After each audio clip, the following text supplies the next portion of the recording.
পার্সে ভুলেও এই জিনিসগুলো রাখবেন না, দুষ্ট হয়ে আপনাকে ত্যাগ করবেন মা লক্ষ্মী। আমরা অনেক সময় পার্সে অনেক প্রয়োজনীয় ও অপ্রয়োজনীয় জিনিস ভরে রাখি, কিন্তু জ্যোতিষ মতে এটি একেবারে অনুচিত। এর ফলে রুষ্ট হন মা লক্ষ্মী।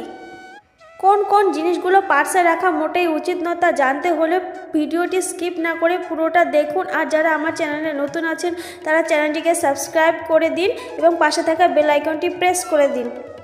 তো চলুন ভিডিওটি শুরু করা যাক। প্রতিদিনের ছোটোখাটো কাগজ, বিল, ছবি আমরা বেশিরভাগ সময় পার্সে ভরে রাখি, কিন্তু এই সব জিনিসের বেশিরভাগটাই আমাদের কোনো কাজে লাগে না। যুগ যুগ ধরে এগুলি পার্সের ভিতরেই রয়ে যায়। জ্যোতিষশাস্ত্র অনুসারে পার্সের ভেতর অপ্রয়োজনীয় জিনিস ভরে রাখা কিন্তু মোটেই ঠিক নয়। এর ফলে অসন্তুষ্ট হন স্বয়ং মা লক্ষ্মী। জেনে নিন পার্সে বা ওয়ালেটে কোন কোন জিনিস রাখা মোটেই ঠিক নয়। পার্স বা ওয়ালেট সাধারণভাবে টাকা, পয়সা ও কার্ড রাখার জায়গা, কিন্তু অনেকেই পার্সে এত জিনিস ঠেসে রাখে যে পার্স ফুলে ভারী হয়ে যায়। অপ্রয়োজনীয় এইসব কাগজ কিন্তু কখনোই পার্সে রাখা ঠিক নয়। বাস্তুশাস্ত্র বলেছে টাকা এবং কার্ড ছাড়া অন্য কোনো কাগজ কখনোই পার্সে রাখা ঠিক নয়। এর ফলে যেমন মা লক্ষ্মী রুষ্ট হন, তেমনই আপনারও ক্ষতি হয়ে যেতে পারে।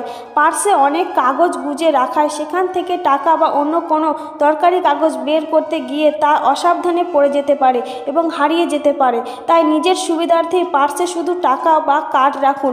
অন্য কাগজ যদি রাখার প্রয়োজন পড়ে তবে তা অন্য কোনো ফাইলে রাখুন এবং অপ্রয়োজনীয় হলে ফেলে দিন।